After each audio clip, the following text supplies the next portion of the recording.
protecting ancestral sites like Apache Leap and native species like the Emery oak trees. I believe we can coexist. I really do. Mirabella at ASU is the first of its kind intergenerational retirement community located directly on the Tempe campus. Enroll in university courses, mentor promising young trailblazers, and attend cultural and sporting events. For more information, visit mirabellaasu.org. Arizona PBS is supported by Albertsons and Safeway pharmacies, with over 15 vaccines available, like COVID-19, shingles, pneumonia, and travel vaccines. More information at albertsons or safeway.com/vaccinations or on the grocery app.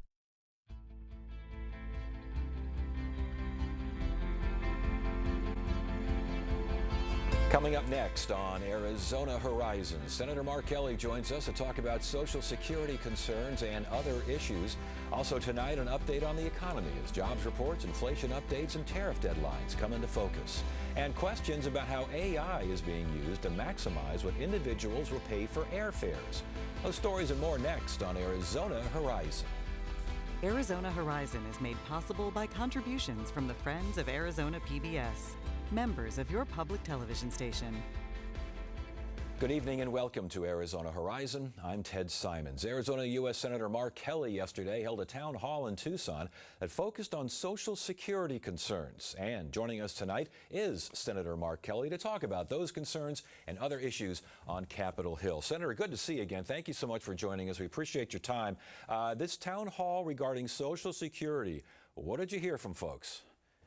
Yeah, folks are really concerned. I mean, I had a room full of seniors, probably about 150, 200 seniors that are worried about what the future of this program is. Many of them rely on Social Security for a good portion of their income. In some cases, it's all of it. And if Social Security benefits are cut, many of them are going to wind up in a situation where they're going to have to decide make decisions between food and housing and healthcare. And these are decisions that people in this part of their lifetime should not have to be concerned with. And when you look at what the administration, Ted, has done on Medicaid, I mean, just these drastic cuts that are going to leave 300,000 Arizonans over time without health insurance, and on SNAP benefits that also affect seniors. There are a lot of seniors that receive some food assistance from SNAP. These folks are very concerned. I would say many of them are scared about their own personal futures. Should benefits, though, be trimmed in some way, shape, or form? Should retirement ages be raised? Should something happen here to help shore up Social Security? Well, Ted, what happened over time is we have this Social Security Trust Fund that was supposed to help us get through the baby boom generation as that large generation born after World War II got into their retirement years. And Congress set up a plan to fund the trust fund to make sure that there were enough benefits to fully pay for programs that people paid into. These are earned benefits they paid into for their entire lives. This isn't a government handout. These are people, money was taken out of their checks for decades. But what happened, Ted, and this is interesting, what happened was when it was calculated how this was going to work, there wasn't an understanding that CEOs were going to start making 500 times what your average company employee was making. And the assumption was that people would have had higher earnings and more individuals would have been paying the maximum amount into the Social Security program. But because of a tax system and the way companies have been able to favor the executives over the workers, there hasn't been enough money paid into the trust fund. Now that's up for the United States Congress and a president to fix because, Ted, these are earned benefits. This isn't a government handout to people. Right. But the Trump administration, first of all, 12% of the workforce, Social Security workforce cut by the Trump administration. That's what they're talking about here. That's what are we seeing those cuts? Is that a done deal? They are firing people from Social Security, the people that administer this program. And by the way, It's one of the most efficiently administered programs like this if you compare it to a private insurance company like Liberty or Allstate. 1.2% of it's got 1.2% overhead. That's unheard of in the private sector. So it's run very efficiently already. Kind of a bare bones budget. They're firing people. They're closing down the assistance centers where seniors can go when they need some help with the program accessing their benefits.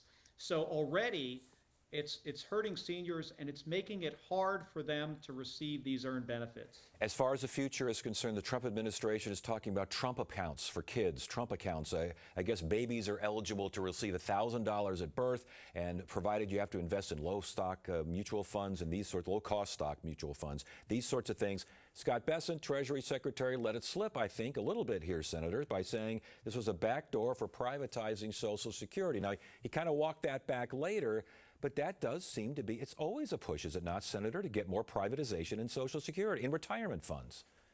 Yeah, I think he said the quiet part out loud.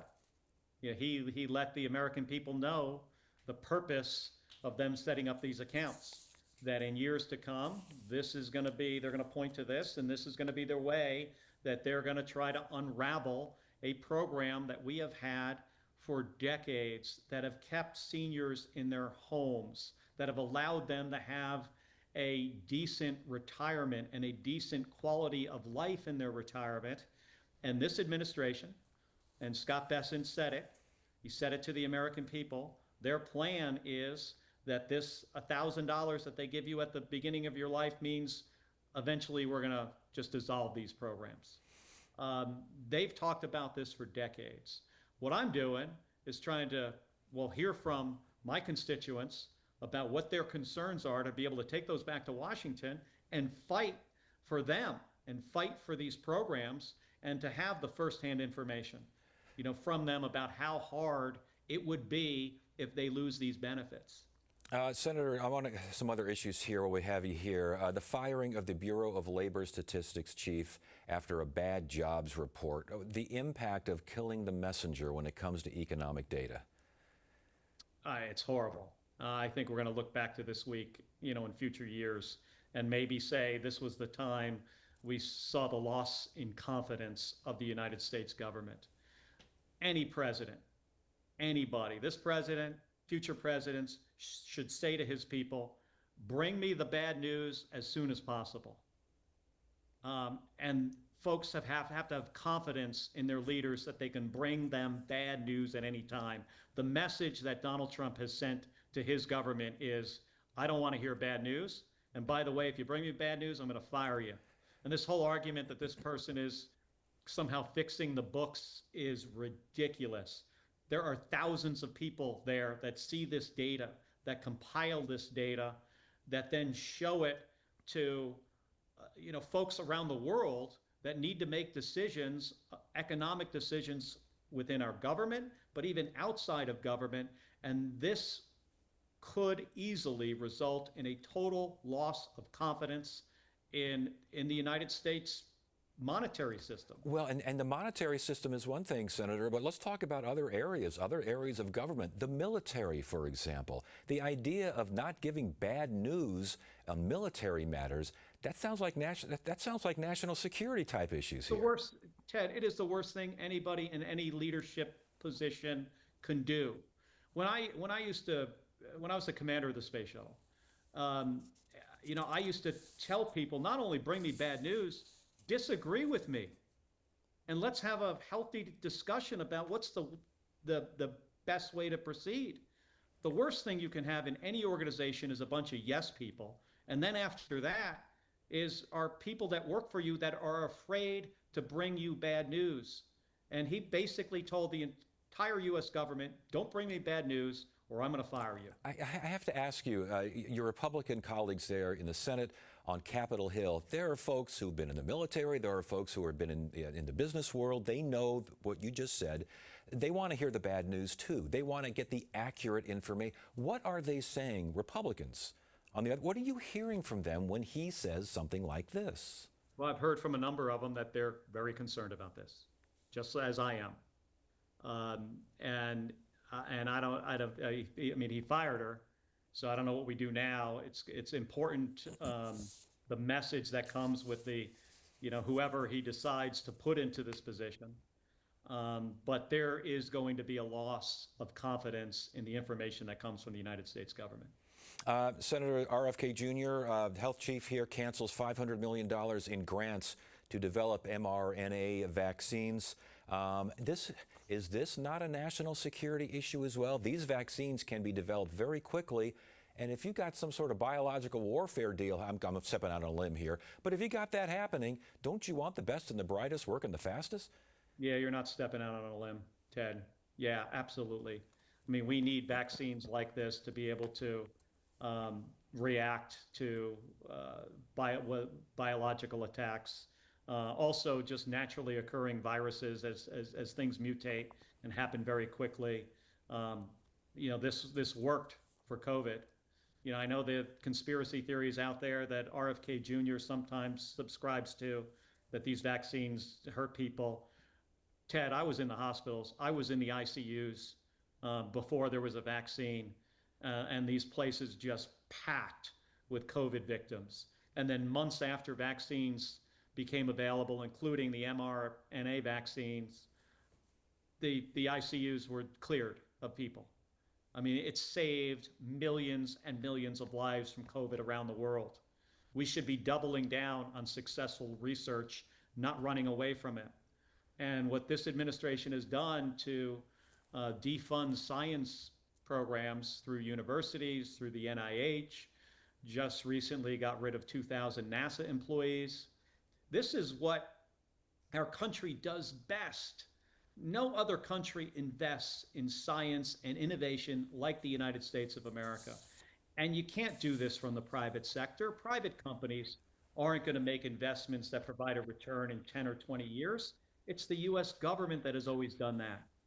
And if we're not going to lead in this kind of research, you know who is? China. Yeah, and you mentioned NASA, and there was I was alerted to a guest opinion essay in the New York Times today regarding 24% cut to NASA's budget, losing 4,000 employees there. And it sounds to me, and correct me if I'm wrong, but the public-private aspect of space travel, of science in general, but especially of space travel, that is being really compromised here. Is that true? Well, when you lay off a large portion of your senior workforce, the experts, sure, a lot of things are compromised. I mean, the future of the agency is compromised. The future of scientific research and innovation, safety could be compromised. We're getting ready to send astronauts around the moon in February of next year on the Artemis II mission. I'm concerned about their safety if we have a gutted NASA workforce. And by the way, we've been doing really well with this private-public partnership through companies like, especially SpaceX, as an example, but others, and it's been working really well. And if we seed, this kind of exploration, who's going to be successful? It's going to be China. Last question, Senator, and again, we thank you for your time.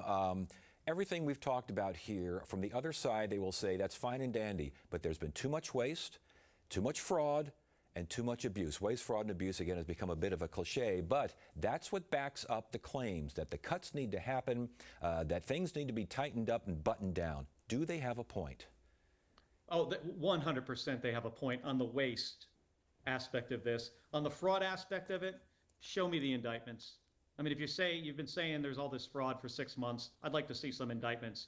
Big government, bureaucracies, there is some waste, there is some redundancy, there is overlap. There are certainly areas that we need to trim down, but the way that Elon Musk and Donald Trump and their team of Doge brothers did this is not the way that you efficiently run a government. You don't come in on day one and start slashing and burning and just randomly firing people.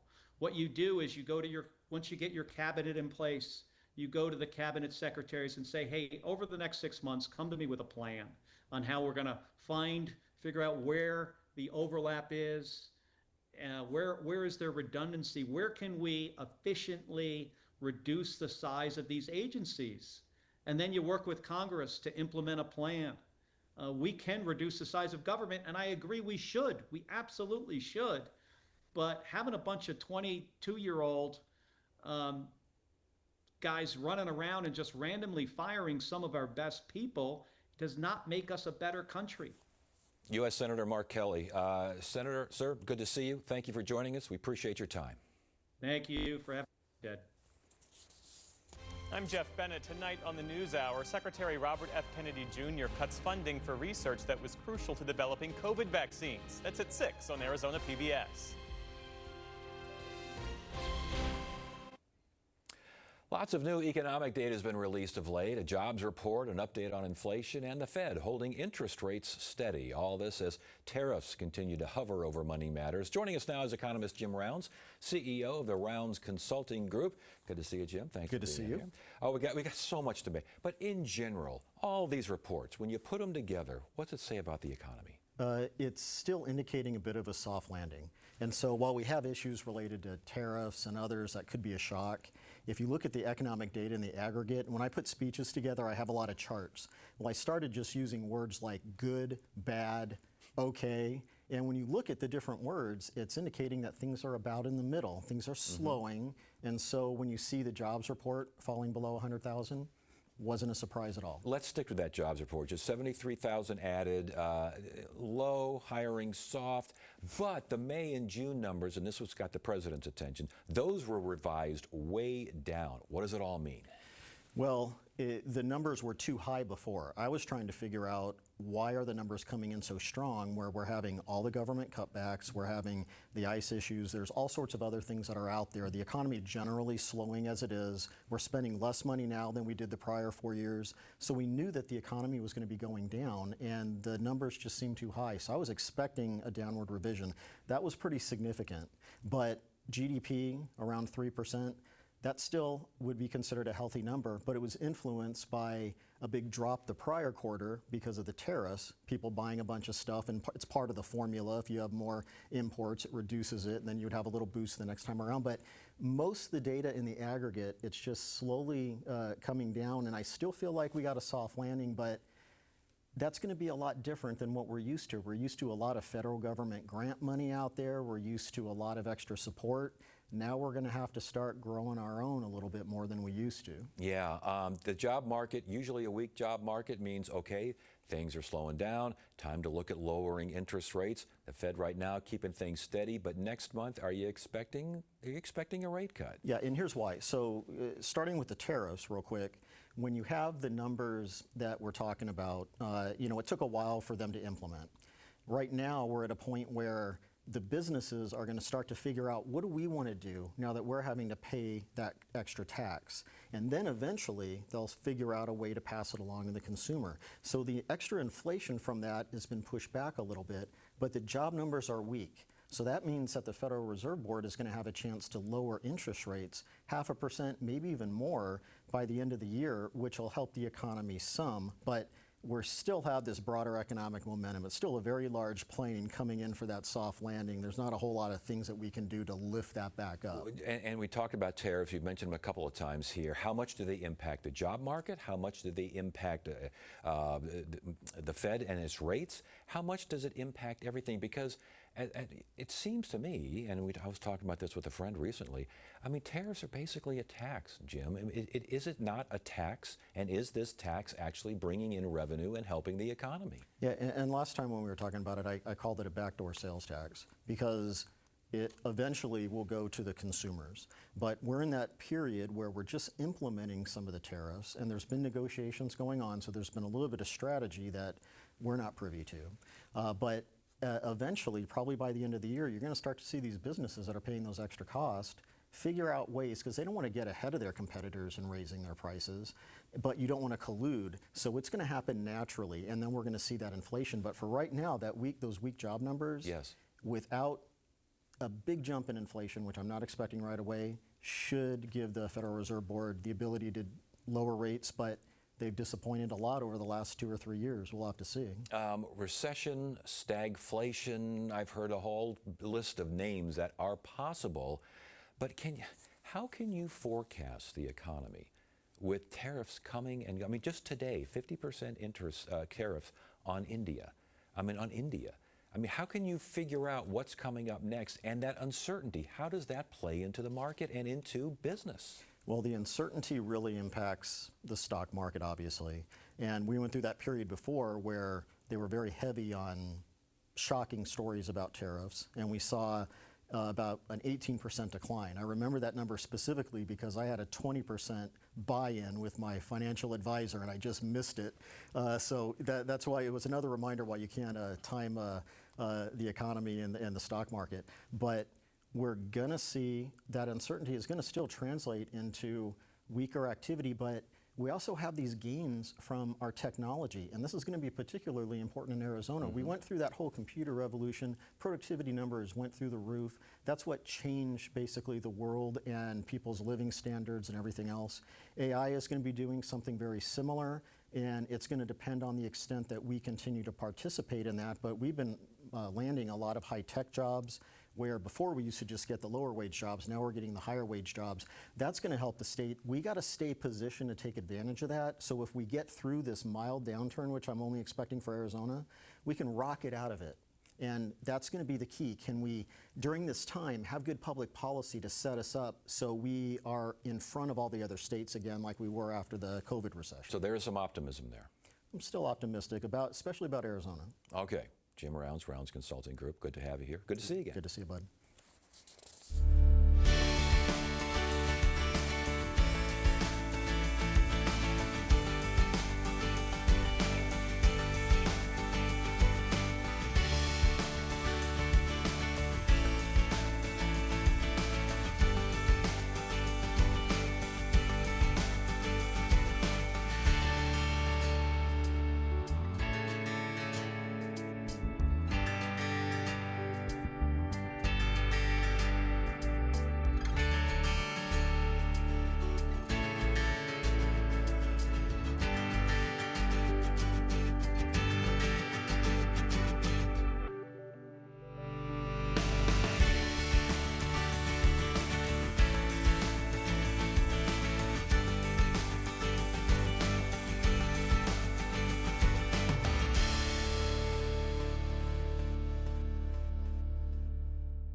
Delta Airlines plans to use AI to set individualized airfare pricing for its customers. It's raising questions, though, over privacy and cost concerns. And to learn more, we welcome Sharon Chen, co-director of ASU's Center for Data Analytics and Business and Society. You're in charge of a lot of things over there.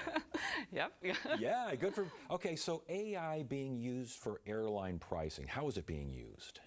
So basically, AI-based pricing means companies try to use real-time data, including like market conditions, demand, timing, or even consumer behaviors, to set prices dynamically to match what they believe the customers are willing to pay. So the goal is to maximize what I'm going to pay for an airline ticket because AI has figured out what I've paid before, or other adders? Yeah, depending on how they use the data. So it could be like what other alternatives that you have, and whether you are price sensitive or not.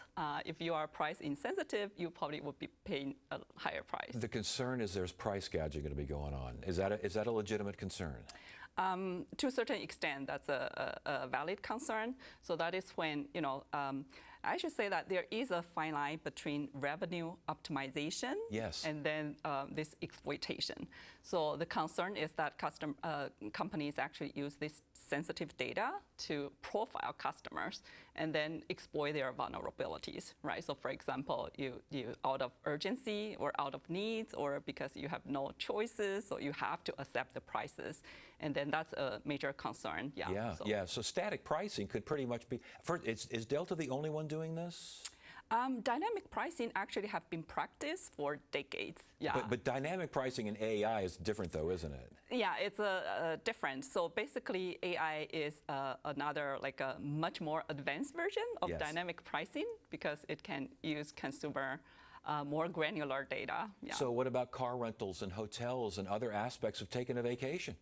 Yep, so all of those, so you already know that Uber, Lyft, they are doing this dynamic pricing. Yes. Yeah. So groceries, I mean, it could be any aspect of industry, could it not?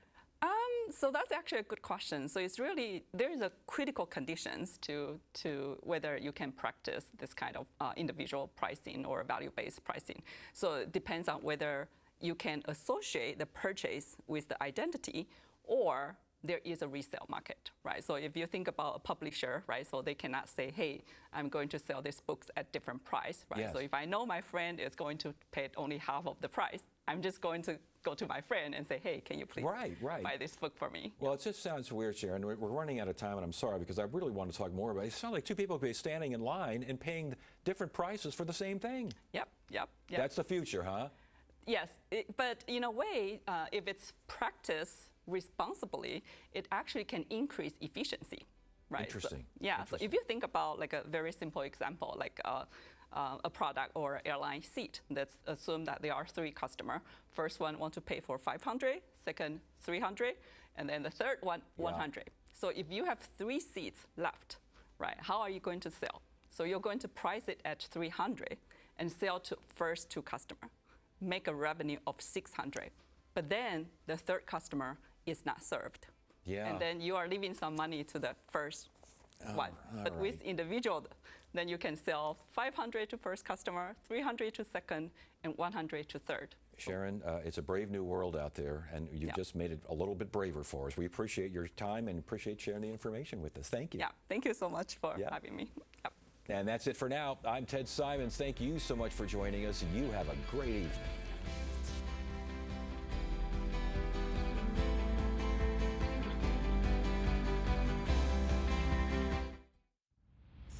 Coming up tonight at 7.